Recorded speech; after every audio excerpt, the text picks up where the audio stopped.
Good afternoon, everyone. This is Erica Carr, and I am from CECP, the Committee on Early Career Psychology. And first, I just want to thank you all for taking time out of your busy workday to join us. We really appreciate it, and we're excited for you to be on the call with us. We're super excited about this webinar today. It's about financial foundations for newer psychologists. And as we've been thinking about the things that we can do to provide support for ECPs, we've been thinking how important it is for us to know more about financial stability. And I know if you're like me, a lot of us didn't get that in graduate school. So we're hoping today can be something that kind of just helps you think about this and helps you prepare for your future, and also kind of take care of kind of thinking about how we even catch up from grad school, as some of us have a lot of debt. So today we have the pleasure of Kevin Gormley joining us. He's trained as a financial planner and a CPA. He's from Leading Edge Financial Planning in Knoxville, Tennessee. He really enjoys teaching financial concepts and sharing these with others about how to become financially stable. He also teaches at Maryville College in Tennessee and loves to do this kind of on the side. And he also lives in Knoxville with his family. He's someone I've known for a long time and have really appreciated Kevin's input in my life as far as financial stability, and I hope that you learn a lot from him today. If you do have questions that come up for you while he's talking, please submit those via the chat box there on your screen, and I will be reviewing these during his talk, and we will have questions at the end, so we'll get to those. Okay, and now I'm going to turn it over to Kevin. Erica, thanks so much. Can you hear me okay? I can hear you very well. All right, outstanding. Well, welcome everybody. This is extremely exciting for me to be talking to a group of psychologists about financials. And many times when we think of financials, we say, oh my gosh, this is going to be math, maybe some accounting, maybe some number crunching. But really, today, what I really want to focus on are some of the things that you can do today to set your future self up for success. And some of the things that you can do today, not only to set your future self up for success, but also to set your present self up for success. So I'm going to show you all a picture of this young guy right here. Hopefully you can see this photo. This was a picture in high school of me. Now, about the only thing I share with this person here is the name, okay? I had very different thoughts about the world at that time. I had, and by the way, this is me now. Let me go ahead and put this up. So this is me now, a lot less hair, getting gray. But the things that I did earlier in life really set some of the things up for financial success for this older guy. I'm now in my early 50s. So one of the missions I have on this webinar is to have you think a little bit about the things that you want to do that will set your older self up for success. Now, I don't have an agenda slide, but I do have just a few comments here.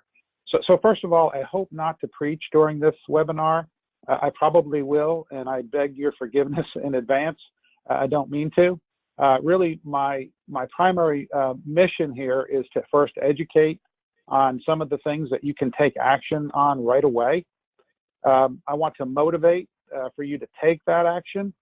But probably the most important thing, if I was to judge if this was successful or not, would be, did you actually take the action that is in the best interest of your present self as well as your future self? And the other thing I would just say is, newer psychologists is in the slide here, but this is really for not just psychologists, but for all people. But at least for newer psychologists, I think there are things that really you can all do. So let's jump into it. So the first thing I'm going to do is use fear as a weapon. And fear is probably a pretty poor way to motivate people for change, but I'm going to do it anyway. So first of all, 4% of companies offer a defined benefit plan now. So if you think back to the old days, you'd work for a company, you'd work there for 30, 40 years, you'd get the gold watch, and then you would retire, and basically the company would take care of you for the rest of your life. And this is down from 60% in the early 1980s. So The idea of companies or the hospital maybe you work for, the doctor's group that you work with, whoever, this is just gone.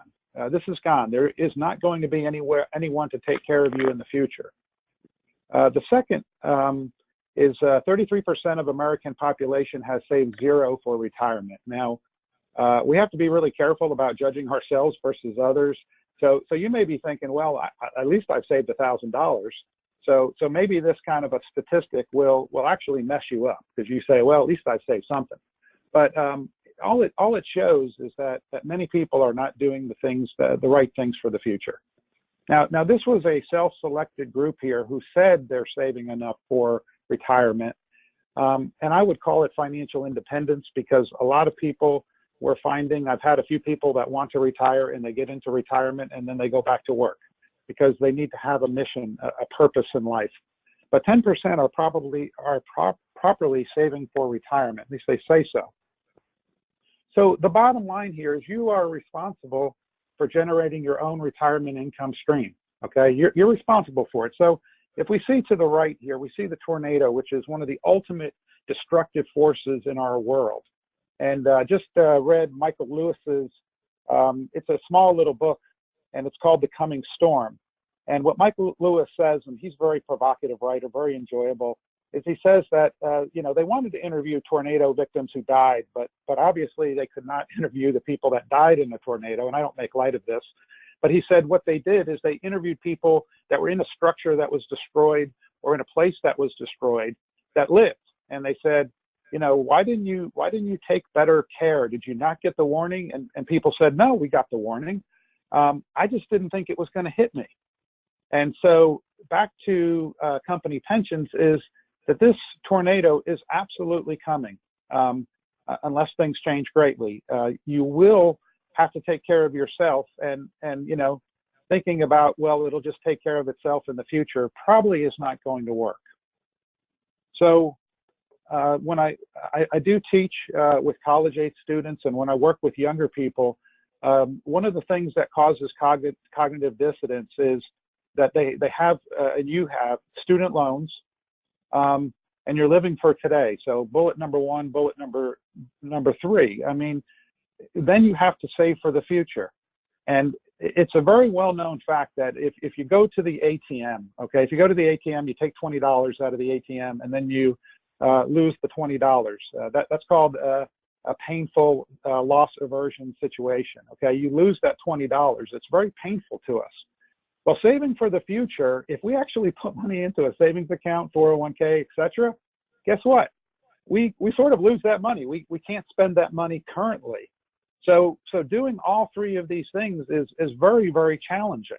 It's very challenging to do all three of these things. And today, what I hope to do is convince you that at least you can do some of these. Now, the last bullet point, going to save when, this is the absolute reason why most people, not most people, I shouldn't say most people, many people fail to protect their future self because they say they're going to save when they pay off their student loans, when the house is paid off, when my car is paid off. And there's a book that I'll cite now, and it's called Predictably Irrational. And it was Dan Ariely, 2008. And what Dan Ariely said is that human beings as a species, we are irrational when it comes to many money behaviors. And he said, not only are we irrational, getting a little bit of feedback. Is that for me? Not only are we irrational, but we are predictably irrational.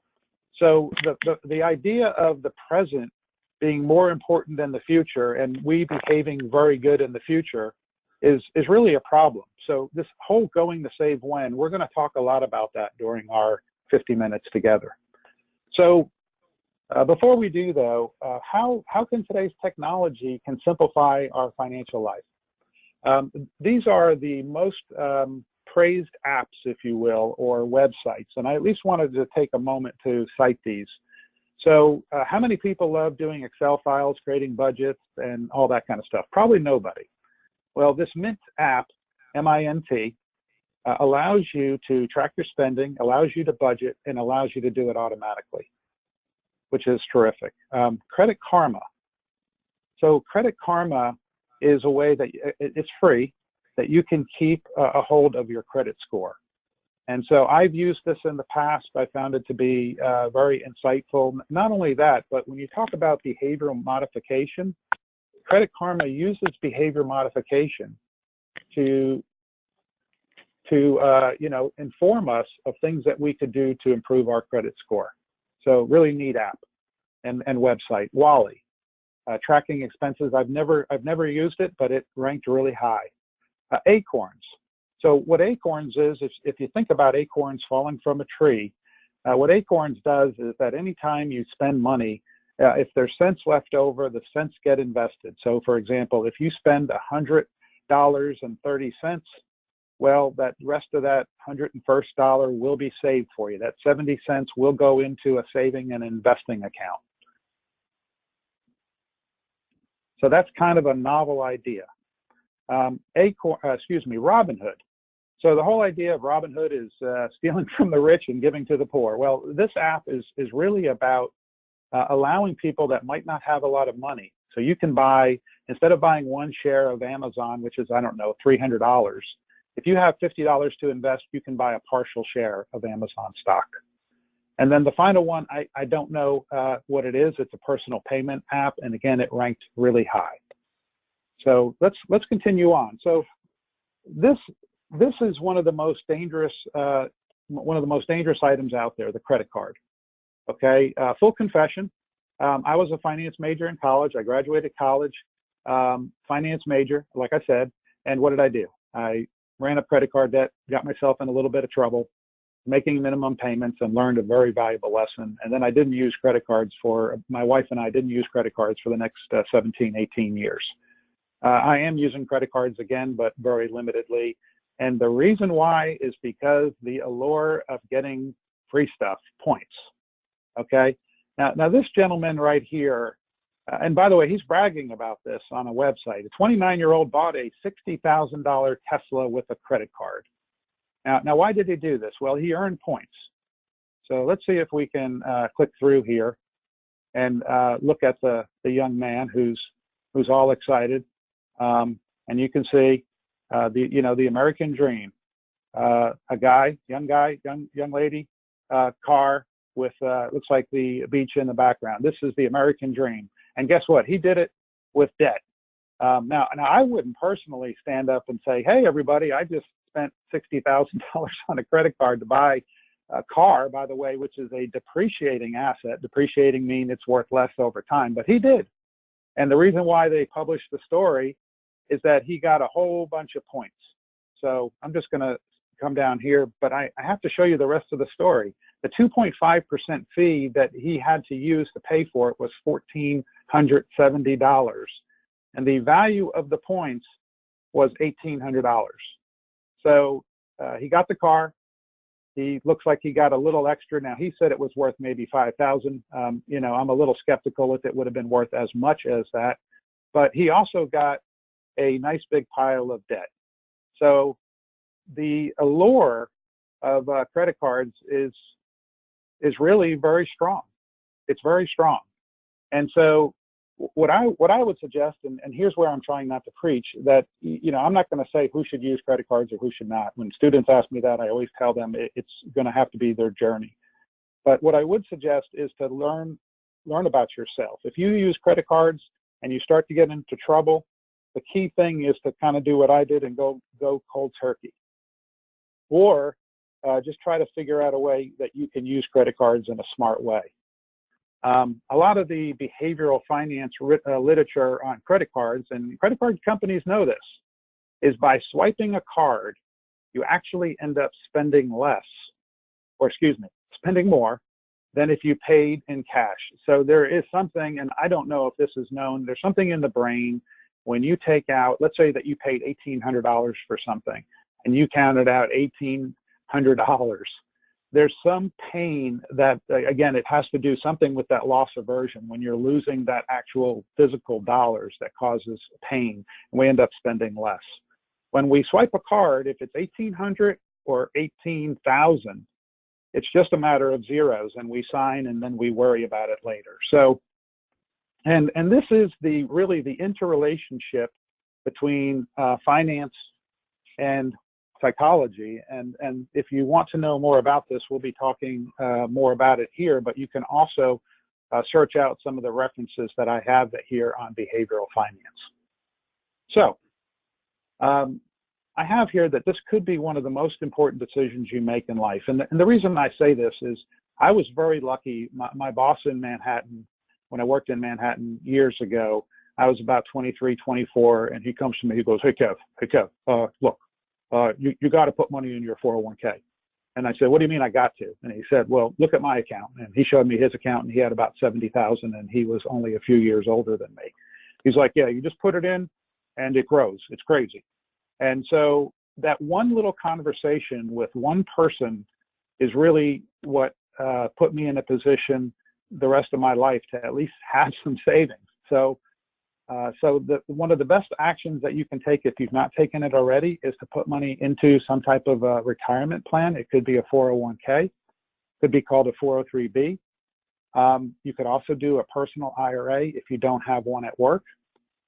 And when I say it's the easiest way to become a millionaire, being an older guy, I'm really lucky because I get to talk to the people that are now millionaires. And when we talk about what they did, most of the millionaires I work with that haven't, gotten it the old-fashioned way of either receiving the money in inheritance or marrying for wealth, most of them, all they did was start saving early, and they continued to save. And I'll make an argument with some numbers in a second. Now, this know your number and get the match. What am I talking about here? Well, most retirement savings, most of the companies that have retirement savings, they match the first couple dollars that you put in. Most of the time it's 3%. So if you have this type of a situation, and let's say, for example, you're getting $100,000 of income, okay? You make $100,000 of income, you put $3,000 into your retirement account, and the company matches $3,000. So instead of you investing $3,000, you're now investing $6,000. So I guess the question is the match free money? I hear all the time people say, well, it's free money. It's free money. You'd be crazy not to get free money. And the truth of it is that you're earning this money, okay? If you choose to actually receive the money, that's one thing. I mean, if you actually don't put any money in your retirement plan, that $3,000 just stays with your employer, that 3%. So is it free money or not free money? I don't know. But if you are able to get that number, know your number, and at least put in that amount of money. Okay. So now we do have to go into a little math.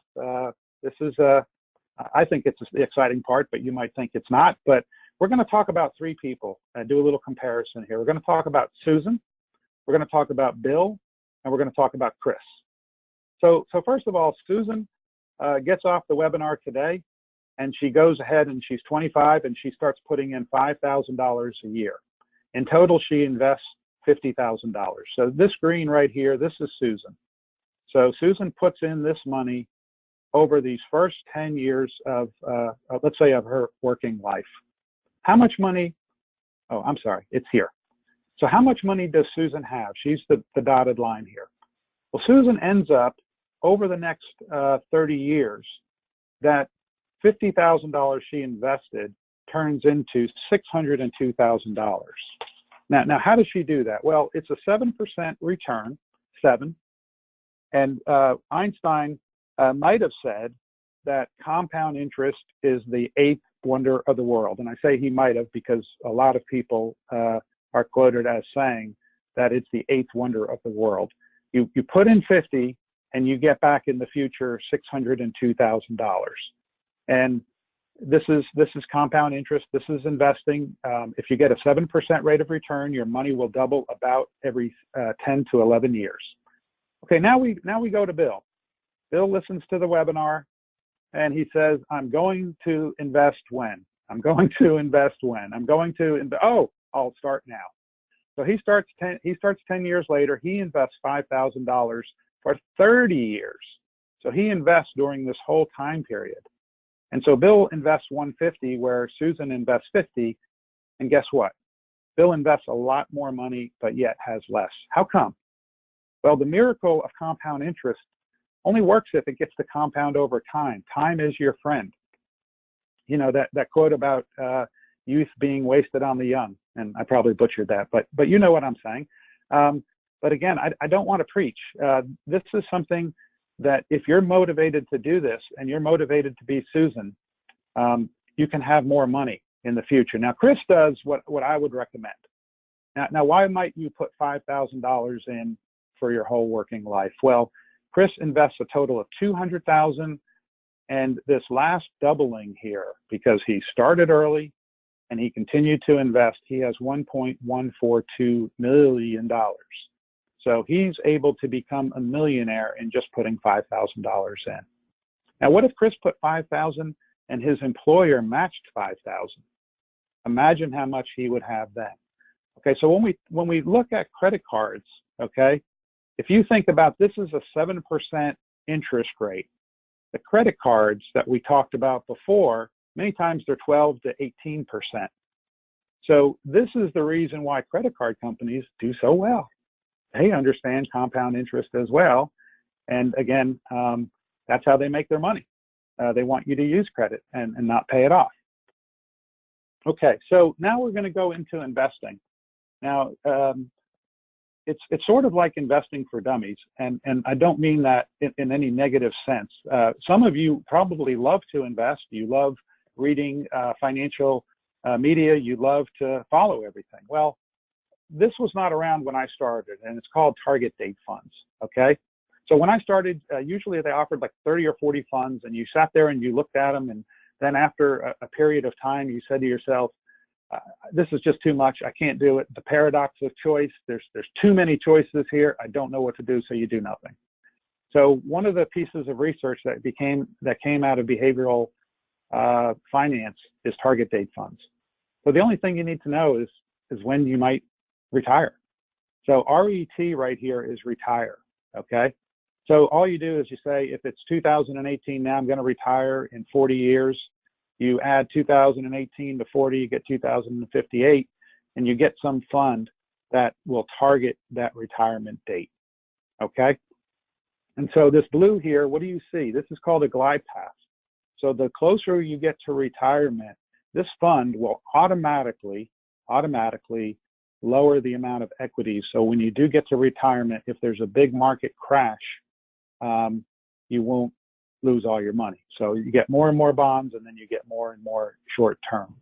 So this target date fund thing is 80, some people even say it's a 90% solution. So this is so easy now. You just go in and you sign up and you pick a target date fund. So excellent way to invest. And again, you can do all your research and invest another way if you want to, but if you have no interest in investing, but you want to help your future self become wealthy enough to take care of you, this is a great way to do it. Okay, so Shlomo Bernatzi, he has a TED Talk, and I linked to it at the very end, and he found something called Save More Tomorrow. Now, before I talk about him, there are these two gentlemen that wrote a book called Nudge, which I would kind of say it rocked the financial world in a really positive way. Thaler and Sunstein wrote this book, and if you're interested in all about finance, what they suggest, their hypothesis in this book is that we know humans are sometimes irrational about money. What if we nudge them towards the right decisions by setting up systems that can help people? That's really what it's all about. And they go through example after example. And by the way, Richard Thaler did win the Nobel Prize in economics. So, but Shlomo worked with Richard Thaler on this idea of Save More Tomorrow. And he says it's so ridiculously simple. Okay, in the present, we want to do things for our future self, but it's really hard to act because we're more present biased. We like the present more than we like the future. I mean, the future might not even show up. So they did a study, and this study was done by Cho, and it's looking at traditional 3% deferral. So if you put 3% of your money in, if you make $100,000, that's $3,000. They ended up with, I guess it's about $62,000. If you say to yourself, look, I don't have the money. Again, if I put more money into my retirement plan, I'm going to lose that money. Although it's my money, I'm going to lose the ability to spend that money presently. So, but I'll make a deal with myself, and the deal will be that I'm going to save more tomorrow. You know, we're going to eat better tomorrow. We're going to exercise more tomorrow. We're going to save more tomorrow. But we make the deal, and I'll show you in a second what that deal looks like. We make the deal today with our future self. And so auto escalation, 1% every year. So if we started out with 3%, the next year it goes to 4%, the next year it goes to 5%, etc., until it hits 10. Look what happens. $160,000. We're allowing ourselves to be nudged to do the right thing. Now, we always have the ability next year to say, I'm going to turn it off. So you can go back in and turn it off. Now, here's the funny part. Most people don't go back in and turn it off. Why? Because it's just the path of least resistance is to do nothing. So most people, this happens. And I know I've talked to some clients and they're like, man, I'm saving way too much. And I'm like, well, how did this happen? They're like, I did this auto escalation thing, but I need more money. And so we have to go in together and turn it off. So what does Shlomo Bernatzi's work actually look like in real life? Well, this is a Fidelity screen. The first decision you make, as I said, this could be the most important decision. Could be, I can't say for sure. But the annual increase program, all you need to do is click on this, and usually it'll say, hey, next April, would you like to increase your savings by 1%? And all you do is say yes. These two things make you a millionaire. Now, if you're not making as much income today as you need to live off of, I would just say try to do the minimum here to get the match, if you do get the match, or try to get some money into an IRA. And any amount is great. And then if you can do this annual increase program, take advantage of it.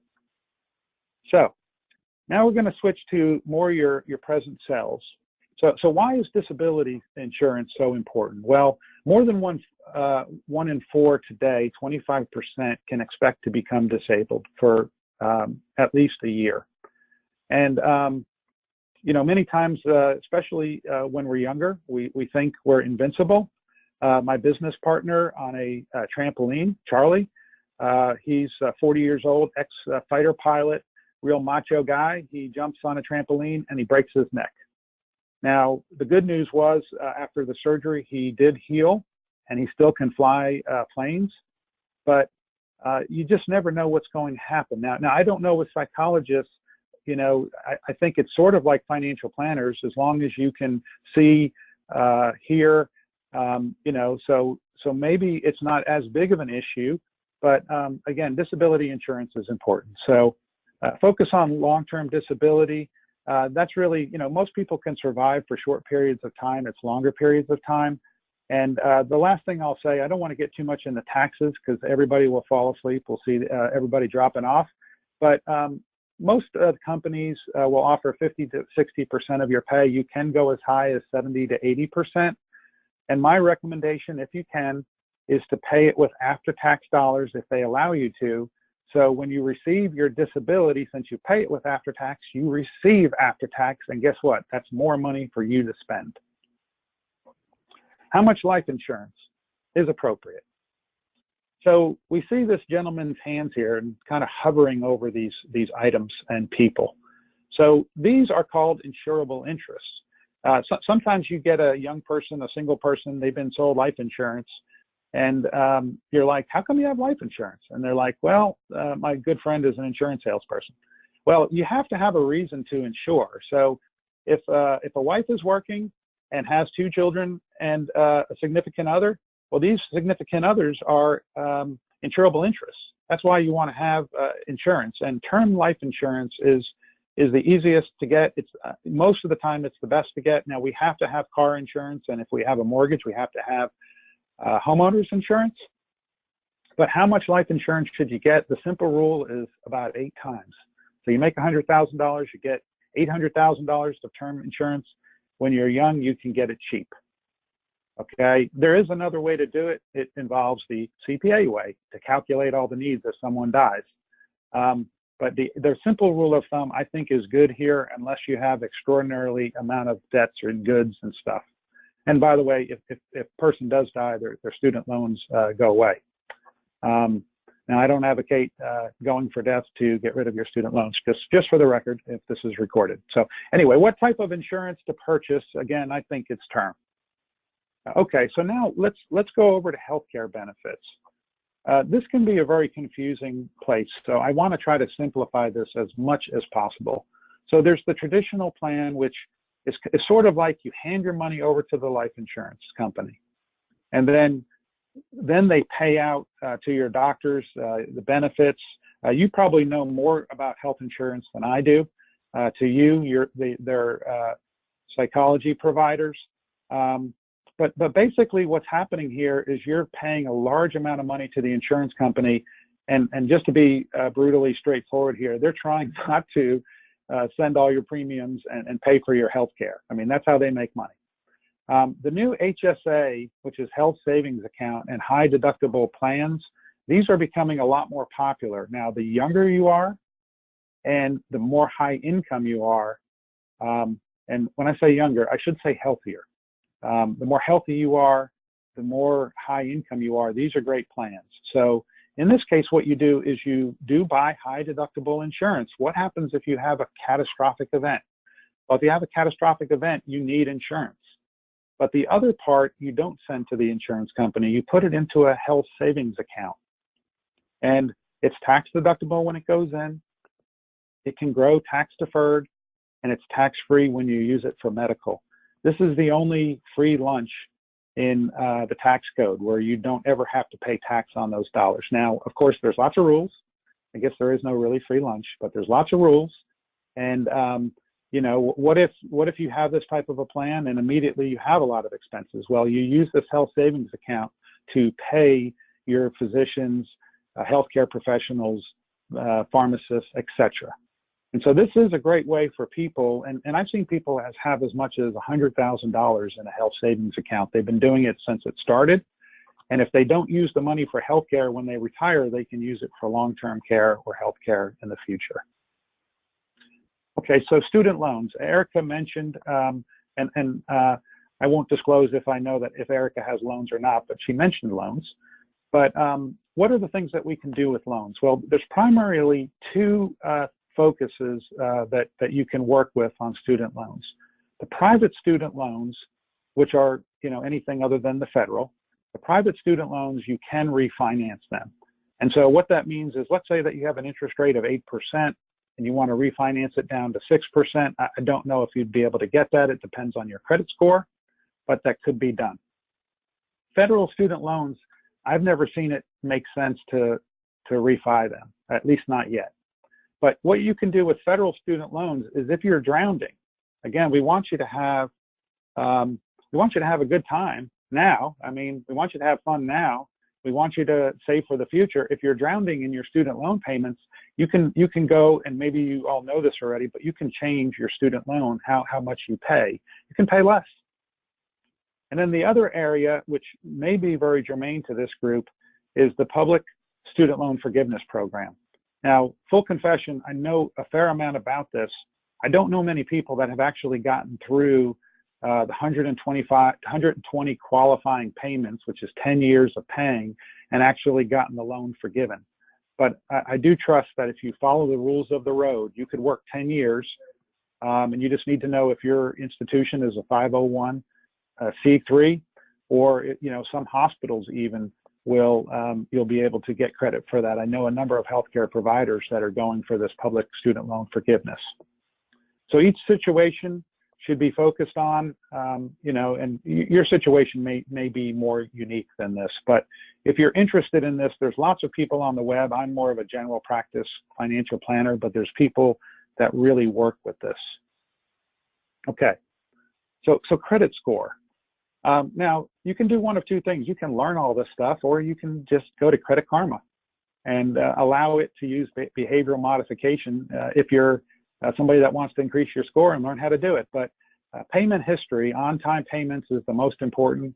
Then second is your credit utilization rate. So the more credit that you have, and the less credit you use, you're like, so for example, if I have $50,000 of credit and I spend $1 on credit, well, I'm going to have a very low credit utilization rate. It's going to be a real benefit for me.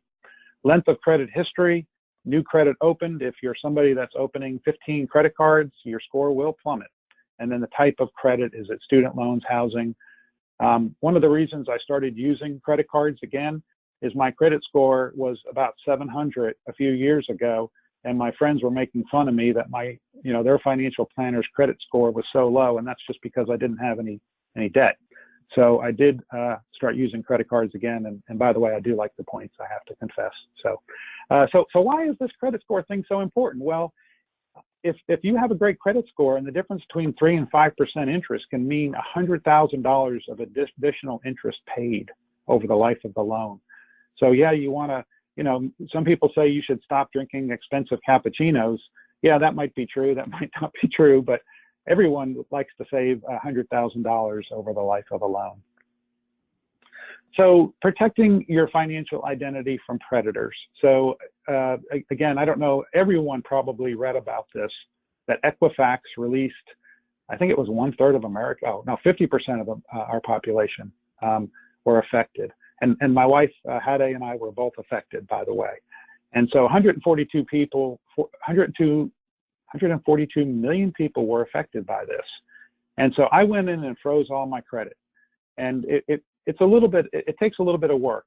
Now it's free. So as of September 21st of this year, last month, it's now free. Now, getting back to behavioral finance, it's free that it doesn't cost you any money, but you do have to go through the process of freezing it, and your time is money. It's not simple to do it, but if you want to click on this link, you can see how to freeze your credit, and we also put all of the 3 major credit bureaus. So kind of the idea here, if you think about it, and I actually have an app for this too, Experian, and I pay for it, but I can click on the app to freeze, and then if I'm going to get something that I need credit for, I hit unfreeze. Freeze, unfreeze. I hope it's going to become that easy, but at least now it's free to freeze your credit. So who should freeze their credit? I think everybody should. Except if you're getting tons of things. If you're buying a house right now, a car, you need to save your passwords, and you need to save some other information, but I think it's a good idea. Okay, so let's jump into the psychology of money. Chocolate or fruit? So if we all get together next Wednesday, let's say we all get together next Wednesday at a location in the country, and I send everybody out an email right now, and I say, which would you want to have next Wednesday? Would you like to have chocolate, or would you like to have fruit? The majority of people, at least in the study that was done, those people, 77% of them picked fruit. They said to themselves, I want to be good. I want to make sure I don't gain weight. So the fruit is good. I'm going to eat fruit. Okay. So then we all get there. Okay. We all arrive at our location next week, and we walk in, and there's chocolate and fruit. Guess which one goes more? Well, in the same study, 77% of the people actually ended up eating the chocolate. And so this is the link to Shlomo Bernatzi's TED Talk where he addresses this. But this is one of the problems that we have as human beings, is that currently we want what we want. We want the new toy. We want to go out with our friends. We want to be able to buy a friend a meal, get a gift. But in the future, we want to behave good. So this whole idea of chocolate or fruit, hopefully you've seen from our discussion today that this is the reason why if you're motivated to take action, that's terrific. 77% of the people were motivated to take action in the future. But when they actually arrived, they decided, next week I'll eat fruit. So this is the reason why I would just implore everybody to take action. Okay, so some further reading. The absolute best book on behavioral finance, or I think they call it neural economics, is from Jason Zweig. And he wrote Your Money in Your Brain. And what he did, he's a maniac. He actually went to a laboratory and they did PET scans, and he did all types of things like losing money, like the regret of losing money. Now I don't know if y'all are aware that losing money is 2 times more painful than gaining the same amount of money. So if I gain $1,000, I'm going to be really happy. If I lose $1,000, the sadness or the regret is twice as much. And he actually, in this book, shows the part of the brain, and I'll just give you one example. Losing or the regret of making a bad decision with finances, it lights up the portion of the brain, the insula, and when it lights it up, and you all know this better than I do, he says in the book that that's the part that when we see rotting garbage with maggots, that's the part of the brain that is really lit up, so or the neurochemicals are activated. So losing money is like looking at garbage with maggots. And so again, if we know these things, we can set up systems to make sure we don't make bad decisions. So that's a really fascinating book, very brainy. The Millionaire Next Door is all about the fact that there are people around us that are millionaires, and the thing that they did was they saved, and they didn't spend too much money. And then I Will Teach You to Be Rich. This is one of the best books. It's written by a young person, and he discusses in this book, he discusses that, buy things that you want to buy. He even says all these old guys that are all saying don't buy lattes, he says that's a bunch of bunk. Buy the things you want to buy. But he said really try to determine what are the things that you really want to buy, or what are the services that you really want. And then don't spend money in any other area. And one of the things he discusses is if it's a gym membership and you're not going to the gym, cancel it. That's the reason why they want you to sign up for the monthly amount, because if you don't go, you keep paying. So we're down to the end. So what I would ask you to do here is, when I go through these most important concepts, and these concepts are from, let me get the name here. They're from Beth Kobliner. Okay, and it's about financial decisions in your 20s and 30s. When we go through these, decide what action plan you're going to take, and take the action. It's good to be motivated and want to eat the fruit in the future, but just try to figure out an action plan. I sounded like I was just preaching, sorry. So insure yourself against financial ruin, disability, and then if you have insurable interests, get insurance for those folks. Pay off debt intelligently. The most important thing I believe about credit cards is that everybody has to kind of go through their pain with credit cards. It's too much fun when you see a friend of yours that's gone on a great trip and they say they did it with points. It's just too painful. They say that your neighbor getting wealthy is one of the most painful things. But pay off the debt intelligently and accept the fact that, hey, you're in debt and it's okay, and talk to people and commiserate with people. The 2 reasons why people have cried in my office, the first reason is because they haven't been able to send their kids to the college they want. And the second reason is shame over debt. So I would just tell you again, forgive yourself and know that everybody, including me, who is a finance major, can get into debt. It's very easy. Start contributing to a tax-favored retirement plan. This is the time to do it. Do it this week. If you're doing it already, try to do 1% more. Try to see if they have the Save More Tomorrow button, where you can save more in the future. Build an emergency cushion, use an automatic savings plan. Again, when things are on automatic, we actually do them. Consider investing in stocks and bond funds. Now this book, I think this is the most recent edition, but target date funds in her first edition, which I have, were not as big. So just choose the target date if you don't want to think about it. Find out your credit score and implement it. Again, we have these things now that allow us to learn as we go. We set up Mint. We learn as we go what we're spending money on. We set up Credit Karma. We learn about credit score. And then think hard about buying a house or an apartment. I'm not going to go into that here, but there are some times, everybody always says, hey, buy a house, you get equity, but sometimes buying an apartment makes a lot more sense. And, you know, a house is something that you have to spend a lot of money on. And then number 8, I would just say, cross this off your list, hire a good tax accountant. So we come to a close. Thank you so much. Go right ahead, thank Erica. I'm sorry. Oh, sorry to interrupt you. Thank you, Kevin. That was really incredible. I feel like I'm super motivated now to work on some of these things. And we have a few questions, so we'll see if we have time to answer those, and I think we do. And feel free to submit more questions right now if you have a few, because I think we only have 2 or 3, and we'll talk till the top of the hour. If we don't get to your question, you can email Kevin, and he will answer. He so kindly agreed to answer you over email.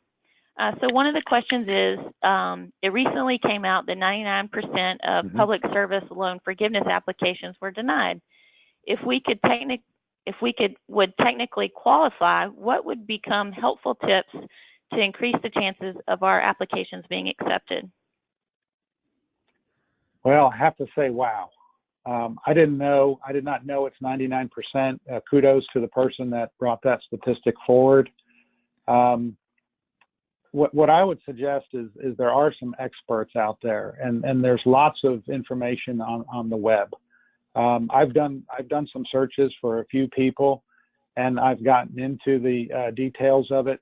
Now, if you have 50,000, 100,000 or more in debts, I would recommend some of the people that specialize in this, because of the fact that there's no do-over here.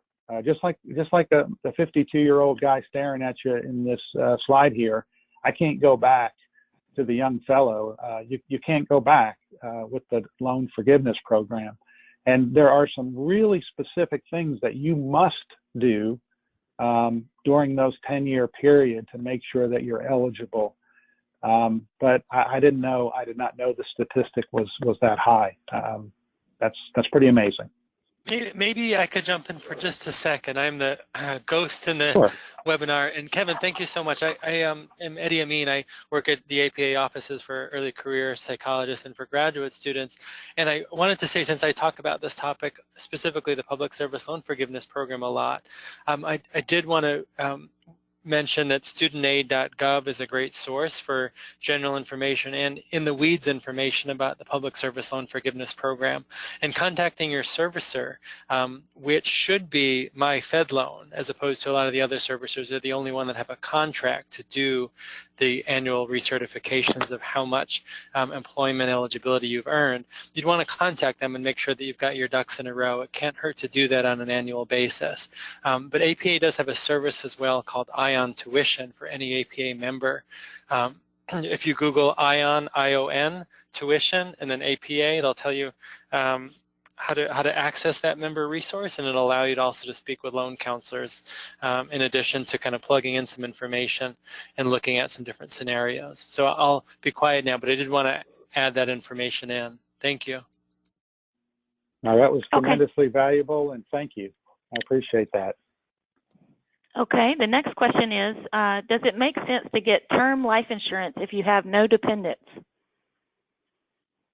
Well, I would say, you know, and the problem with finances, if the question comes up, the answer is always it depends. But the only reason I could see getting term life insurance is if you are just concerned about having a disease in the future. So your mother, your dad, they have this genetic disorder. I guess even on the life insurance, you probably have to disclose such a thing. But that would probably be the only reason. I will just tell you one other quick story of a good friend of mine. He was with a pharmaceutical company with me. He was there for 20 years. He left the pharmaceutical company and he has 3 kids. And he was diagnosed with the disease when he went to get his insurance. So sometimes getting it earlier, you might not have any medical issues. But again, I always ask, clients always say, we want to get some insurance. And I'm like, why? And they're like, because we want our kids to get a big inheritance. And it's like, okay, well, if that's what you want to do. But the insurable interest concept, I think, is an important one. Now, if your company gives it to you for free, Erica, then absolutely, I would take it. Okay, here's the next question. It sounds like it is more important to save now and take longer to pay federal student loans. You don't recommend paying more to pay off student loans earlier? Well, and I'm going to go back to this right here. One of the things that Richard Thaler from the book Nudge and Misbehaving, what he's written about is that there's econs in the world and then there's human beings, okay? And when he says that, an econ would say, if your student loan is 6% interest, and you know that's going to be 6% interest, and you can only earn 2% in the bank, then pay off your student loan first. And so that is a good rationale. I can't argue with that rationale. Now, as long as you do it, as long as you make double payments or you pay off that student loan, the big issue that you miss on, and this is kind of my practical side, I understand the economic argument of paying off the debt with a higher percentage, that by getting in the habit of saving is a beautiful habit to get into. So if you said to me, well, I have student loans and I want to save money, just save a little, save some, make sure you get the match. But absolutely, it's not always an economic decision. Building these habits when you're in your 20s and 30s, that's how you end up becoming a millionaire. But I couldn't argue, somebody that wants to pay off a lot of debt, God bless them, I could not argue with that. Okay. Did I answer that question? I think so, yeah. Here's the next question. It says, how do you save money in a retirement plan when you know you're going to be moving between jobs in the next 30 years? And what kind of retirement funds are transferable between jobs and across states? Well, that's a wonderful question. And the great benefit of our system today is not only can you move money from one place to another, you could either move it to your new retirement plan or you could move it to an individual retirement account, but it now can be done most of the time electronically. And so you can absolutely take the money with you. You can actually leave the money there as well, and you can use that money when you're older. But the money is yours. That money that goes into a profit sharing 401k plan, that is your money. And I always have to remind my wife this, Erica, my wife, I have to tell her when she says, man, we're not getting enough in my paycheck, I always say, well, look how much you're putting in your retirement plan. And she's like, but that's not my money. I'm like, yes, it is. That's your money. You can take it.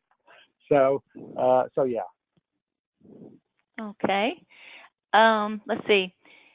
Is short-term disability ever worth it? How about in the case of a future pregnancy or fear of possible pregnancy complications? I was offered this from my employer, but it is quite expensive.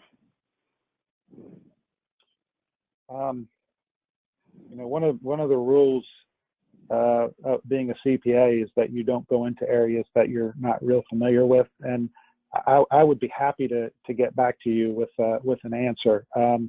I don't know the financial ramifications or the economic issue. It would all be about how much are the premiums, how much does the short-term disability cover. So if the person that wrote this question wants to send it to me, I'm at Kevin@leadingedgeplanning.com. I don't see my email here, but we're at leadingedgeplanning.com. If they'd like to send me that question and they can give me the parameters of it, I think I might be able to answer it a little bit better. But I don't know the economic benefit of that. Okay. Does hiring a professional to do your taxes really make a difference compared to self-guided software such as TurboTax? I do a limited amount of tax returns, and I still tell people that if you can use TurboTax, use TurboTax, or I shouldn't be promoting just one brand, but H&R Block Online or whatever the others are. I think if it's simple, there's absolutely no reason why you should use a tax professional. I know what I said on the last slide, hire somebody, but really, I would just say if your taxes are really simple and you can just do it on TurboTax or one of the other softwares, do it.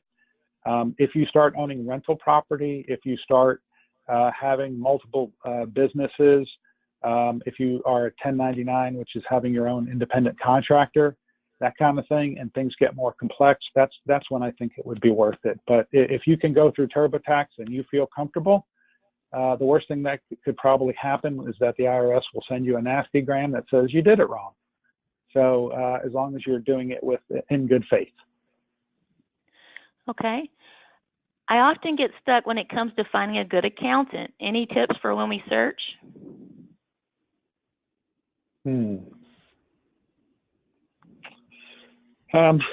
Well, I am biased. I'm a CPA. I'm biased.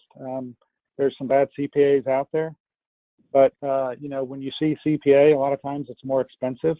I would ask a number of people, and in the tax world or the accountant world, it's not just about, and you all know this, it's not just about their competence. It's also, do they talk to you? Do they explain things to you? Are you able to have a rapport with them? So I would ask 2 questions of friends. You know, do you like your accountant? You know, and do you think they're competent? Okay. I don't know about searching online. I guess in the West Coast you could search online because everybody uses Yelp and everything else. Here in Tennessee, we haven't been using those kind of services very much. Some of us in graduate school at the end of our 30s, any particular recommendations for those of us trying to play catch up with some of these issues? Yeah, my best recommendation is just to start and don't beat yourself up. You know, I went back and got my master's at age 44. I'm a big believer in we do what we can. Every single person that I've spoken to that we've had an engagement with has told me the same thing. Well, not every single person. Maybe there's 1 or 2. You never say never or always. But everybody says, I wish I would have. So I think it's fantastic that you've gotten that education, and just to start with these, you know, 3 or 4 recommendations that we've made today. Start with those. Okay. Can you explain the benefits of credit freezing again? So if I freeze my credit, nobody can open up credit cards in my name. And I thank you for that question, because I probably didn't explain it well. So with all of this information that's coming out, you know, I think it was Facebook last week, but, you know, our information is basically on the web. So I don't want to be paranoid, but I do know a number of people that they've had their credit, you know, stolen. They've opened credit cards in their name, and it can just be, it's one of those things that's a low risk event, but if it happens to you, it's a very painful thing. So by freezing your credit, when a bad person tries to open a credit card, it'll just be rejected. Okay. Well, I think we're almost at the close of the hour, but I want to mention a few things. One, there was a question that came through that I didn't really understand, and I asked for clarification. So please email Kevin individually. And your email again was what, Kevin? It's Kevin@leadingedgeplanning.com. Okay. Let's see if it's on the last slide. Nope, Yeah. It's not even on the last slide. Sorry. Okay. Kevin, the first slide Kevin had your, okay, Kevin at Leading Edge Planning. And someone else asked if this recording is available to listen to at a later time, and I cannot remember. So if Lucia or Eddie could let people know if you're on. Sure, yes, we do plan to offer this online, and it'll probably be at our new members site, which is apa.org/members. We'll try to get it up as quickly as possible. And we'll also make sure that the link is advertised on the Early Career Listserv, where some of you probably heard about the webinar. Thanks for asking, Erica.